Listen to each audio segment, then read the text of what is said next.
What is up, guys? Today we're gonna do the Dawn Powerwash and the Drizzle Dizzle at the same time, and we're gonna see how that comes out. If you remember my last video right here, we used this blue alcohol ink to customize some Air Force Ones, and today we're gonna use this stuff to kind of make a matching tumbler that goes with our shoes. I feel like that'd be awesome. Everybody knows you're not cool unless your tumbler matches your shoes. At least, isn't that a saying? I'm pretty sure that's a saying. Look, to start off with, we're going to airbrush a nice little fade from blue to white on the bottom because that's just what I got in my head. So that's what I'm going to do.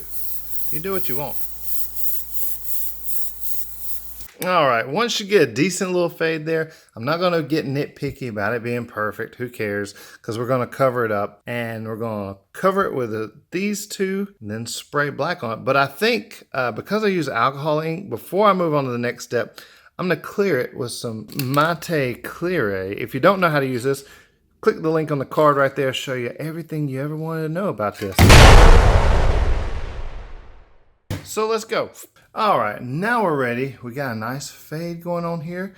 We got our power wash. I think I'm gonna start with it first. I'm not really sure. So I'm gonna do this and then do the Drizzle Dizzle, and we'll just see what it looks like. I think it'll look cool. So prime it up and do your little pattern somehow. I don't know, I kind of got this angular pattern in mind. So that's what I'm gonna go with, you know?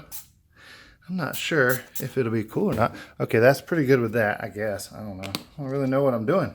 I just feel like it'll be cool. So let's Drizzle Dizzle. Still go with the same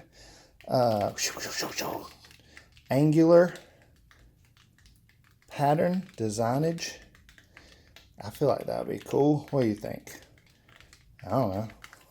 What do I know? All right. I think we're going to go with that. We already have our black pre-shaken, shaken. And let's hit it. Bye-ya! It's got to be cool, huh? I don't see how it couldn't be. Just give it one good roundabout. There you go. Hit the bottom. There. That looks cool. Looks like water. I'll be right back. I like that. That is sick. Focus. Look at that. It's kind of like, I don't know, it gives me like an ocean wave surfer vibe. I don't know, pretty sweet. Comment down below. You like it? You hate it? I feel like it looks pretty rad. It's just different, you know? So stay tuned to the end. Let's see what this looks like with epoxy on it. But if you want a chance to win this bad boy, deep sea ocean, and he's a little shark peeking in down there, doesn't he? I don't know, it looks cool. I really dig that. But if you want a chance to win this, I'm going to give it away live in my Facebook group. There's a link in the description to my Facebook group. If you're not in it already, I'm going to pick somebody randomly that is a member of that group. So go join that so you can get a chance to win. I'm going to do it live in there. And there's about 300 people so far, so let's see how high we can get this number up to. Also, before we get to the epoxy, this is really important. The secret password is